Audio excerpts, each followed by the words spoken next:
Yep. You mentioned earlier that this is like a playbook, this whole demoralization tactic. Basically what's going on, you build the legs so that you can knock one out and cause the system. And I wanted to, what other situations have you noticed this playbook being played out? In terms of our society? Yeah. In our society all over, like look at how, let's start with academia, okay? First thing they do, introduce the idea that kids need to see each other as the color of their skin instead of their actual character. Okay, so critical race theory steps in. Then you push in gender ideology. In California, as young as first grade, you're teaching them with a genderbread man, teaching them that, well, you're actually not just male or female. You can be any of these things that sound fun, so you pick.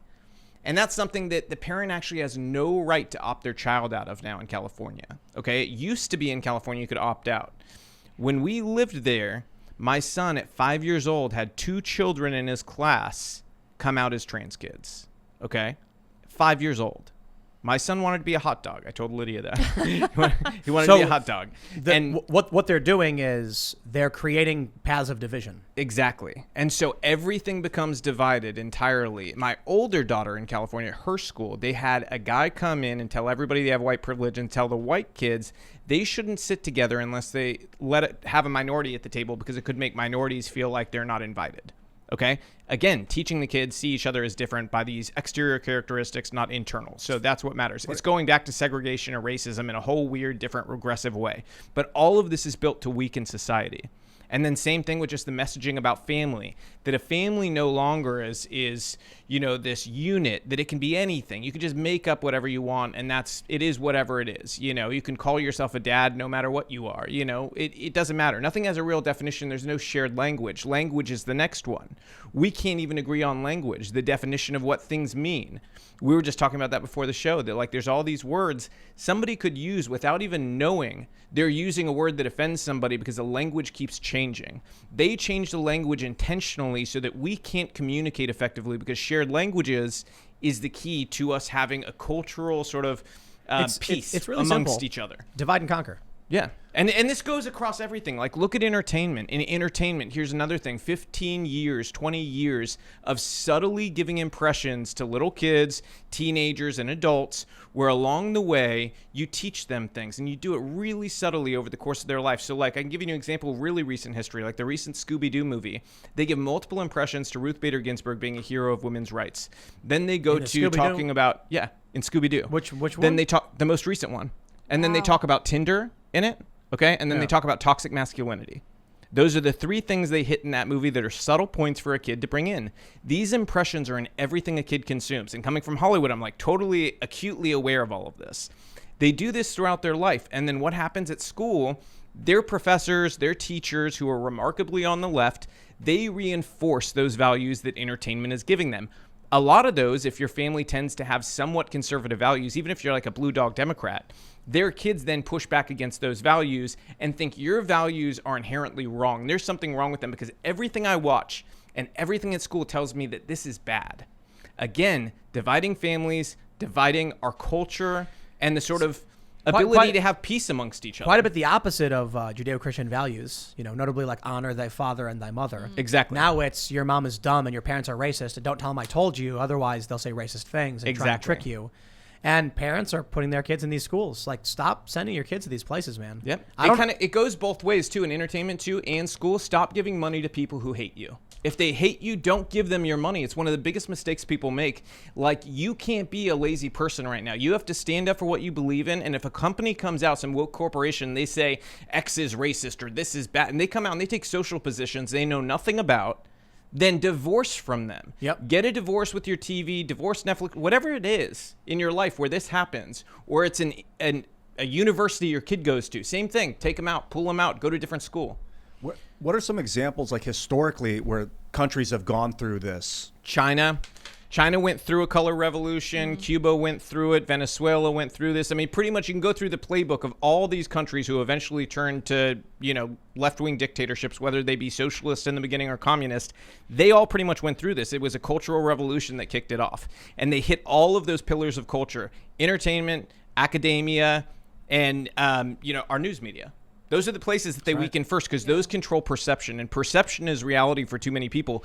It's not so much like a big mistake, and we talked about this earlier too, is that this idea that facts over feelings is something that is going to draw over people who are not on your side already is actually kind of a broken idea, because a lot of the conditioning that's been out there has been that you're taught that these feelings in movies and feelings from all these different places that you listen to as a child are reality. So you need to message an emotional message that reaches people in a way that says, hey, emotionally, this is how you put this policy in context. The left does that really well. We don't.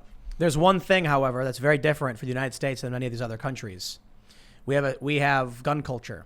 Yep. It's not just the guns, because many of these countries did have them, and then they got taken away. Yep. No, we have gun culture. We have people who have tons of guns and will say something like Molan Labe, is that how you pronounce it? Yep. Or My Cold Dead Hands. So it's going to be very, very difficult to pull off what they pulled off in, say, China, where they took old people and put them in dunce caps and then strung them up in the city and started screaming and laughing at them and mocking them until they bent the knee and agreed to communism.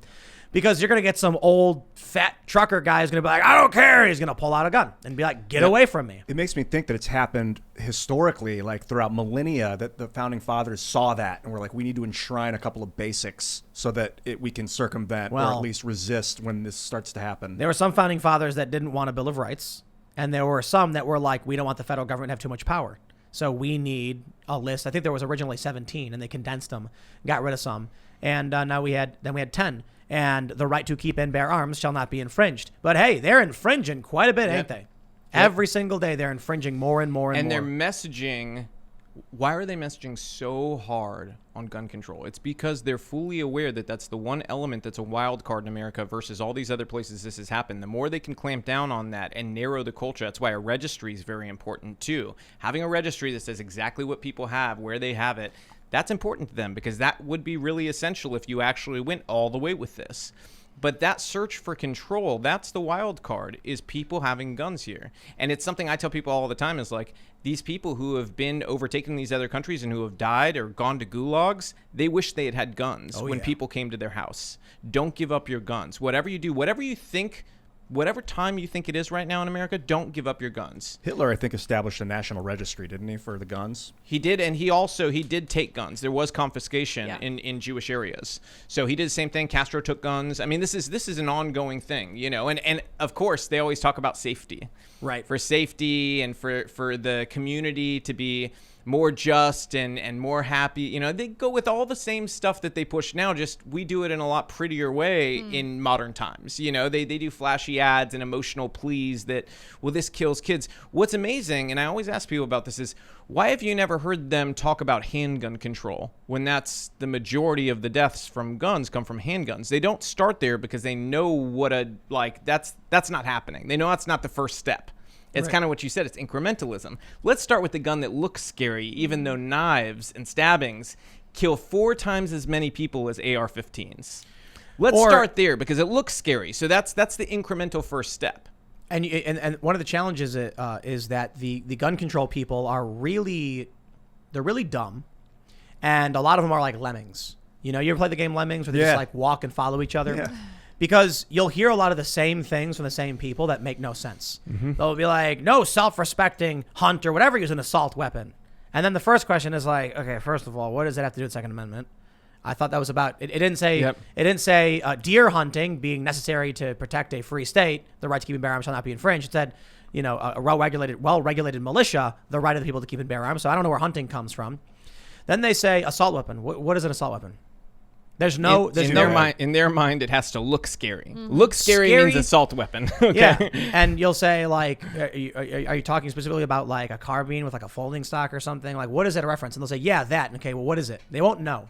Then they'll say, but still, no hunter would use an assault weapon. And I'm like, well, based on your definition or like, say, New Jersey's definition, you're completely correct. They're going to use like an AR-15 chambered in like .308 or Bushmaster, which by their definition is not an assault weapon, but it's much, much more powerful. Yep. You have no idea what you're talking about. These people are insane.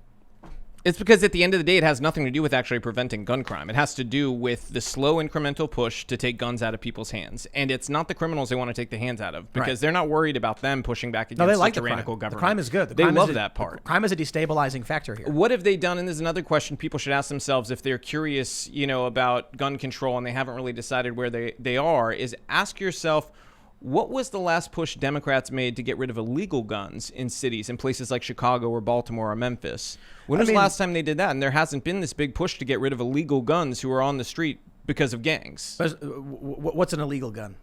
A gun that they stole, a stolen gun, something Someone where they else's shaved property. it, somebody else's property. So the gun isn't the issue. No, the stolen gun's property. not. I'm saying, why are they not going after the fact that, these gangs, they, in many cases, have stash houses where they have tons of firearms that they've stolen. They don't try and go get those back. Well, that's a property crime. Exactly. I think they should have those guns. I think the stolen guns. Well, I don't think they should have stolen property, but that again. So there's a difference between the property crime and gun ownership. Yeah, no, they should be allowed to have guns legally. If they get caught in a crime, then you take it away. But Exactly. the fact that they're stolen, and they know where these gangs are, and they don't go in and take their guns. Why do they want to take law-abiding guns? This is just sort of a thought practice, an exercise for people. Is like they want to take away my AR-15. But they don't want to take away this guy's gun who stole it in a carjacking. Well, hold on. I just think they broadly want to take away everyone's AR-15s. The problem is there's no way to stop a criminal from getting a gun. Period. Oh no, absolutely not. No, but And the so fact all that that really they happens make is no take their guns effort, away. the fact they make no effort to even stop the gang crime with guns, tells you I mean, everything about why they go after things like AR-15s. Well, it's questionable. Is a gun buyback trying to stop it? They do that. They arrest people and charge them for having guns. I don't think they should. Sometimes the only crime a person commits is they had a gun, and I'm like, how's that a crime? Having a gun. That's not. But that's a lot of what they do. So it doesn't work. Yeah, there's still, it doesn't. And Chicago isn't predominantly gang crime. It's like honor crime. It's like you insulted me, so I'll go and shoot up your house. That's what people do. So either way, I'm like, that's going back to like the abolish the police stuff. I'm like, shouldn't conservatives just be on personal responsibility at this point? If there's no cops, then there's no gun laws. I do think we should let certain areas test it out. If a city wants to have no police, they vote to have no police, then go ahead and try it. Knock yourselves out. You're going to find out really fast that the police kept you safe for a very long time. Well, I'll tell you what. You weaken them to this point, you're going to end up with what the UK has. They'll have little batons and they'll do nothing but come to your house to tell you that you insulted somebody online. This is the big difference between the culture war factions. So Glenn Greenwald, he's pretty much left, right? But he's not on the left culture or whatever you want to call it. I'm like center-left liberal, but clearly not in that faction either. And there's one really easy way to understand it. Those people are morons. Why? They want to abolish police and they want to ban guns. Well, if you get rid of the cops, who takes the guns away? You think a social worker is going to show up to my house and be like, your guns, sir? I'm going to be like, yeah, it's back the way you came. Like, have a nice day. Yeah. So how do you have these people who advocate for contradictory things? They're morons. They have no idea what they're talking about. They're a chaotic, destructive force of tribalists. Now, to be fair to the leftists, the actual like DSA types, they're all pro-gun. Karl Marx has a quote that, under no pretext shall the workers, give up arms and ammunition, or should arms and ammunition be given up, workers should frustrate this by force if necessary. Yes. So the true leftists are like, never giving up my guns.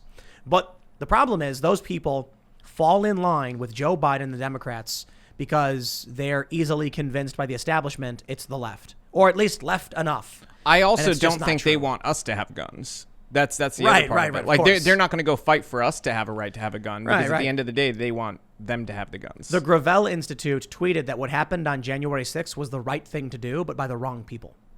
So it shows you everything about what the left actually believes. Yeah. And so there's a difference between the actual left and the culture war left and like Democrats. It's hard to quantify this. I know. But the DSA people will gladly vote for Democrats and support warmongering authoritarians because they're like, at least I'm closer to minimum wage. Like, oh, congratulations. That's the political party thing bothers me, that people that have these ideals would align with another person that doesn't just because they both call themselves Democrats. Like, thanks for checking out this clip from the Timcast IRL podcast.